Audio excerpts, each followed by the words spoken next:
రాధ అస్సలు ఎక్స్‌పెక్ట్ చేయని మాటలు ఇంట్లో వాళ్ళందరి దగ్గర నుంచి వచ్చేసరికి చాలా బాధపడుతూ ఉంటుంది.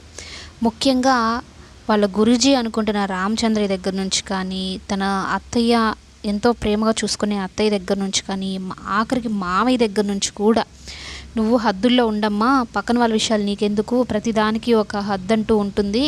నువ్వు ప్రతిదీ అనుమాన పడితే నువ్వే చాలా బాధపడాల్సి వస్తుంది" అన్నట్టుగా. ఇదంతా ఈ డూప్లికేట్ చిట్టి చేస్తున్న పెద్ద కుట్ర.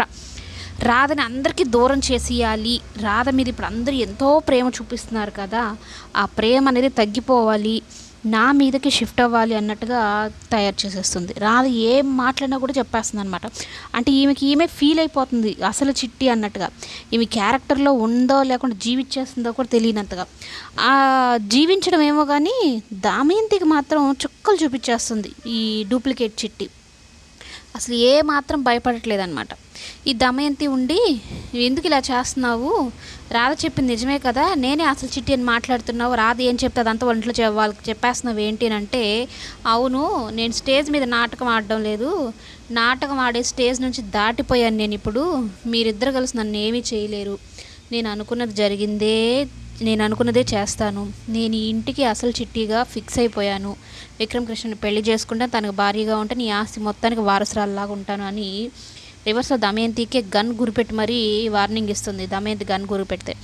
అయితే విక్రమ్ మాట్లాడిన మాటలకి రాధ చాలా బాధపడుతుంది. "ఎందుకమ్మా నీకు ఇదంతా" అని రామలింగం అడిగితే, "అదేంటన్నా అలా అంటారు? ఎవరన్నారు నన్ను? మానింట్లో వాళ్ళే కదా, నా వాళ్ళే కదా. నిజాలు ఏంటో ఒకరోజు తెలుస్తాయి కదా, అప్పుడు నేను చేసిన దాన్ని మెచ్చుకుంటారు కదా.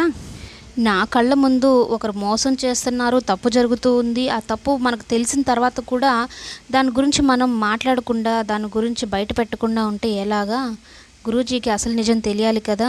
చాలా ఎమోషనల్ అయిపోతున్నాడు. చాలా నమ్మకం పెట్టేస్తున్నాడు. కూతురి మీద ప్రేమ పెట్టేసుకున్నాడు.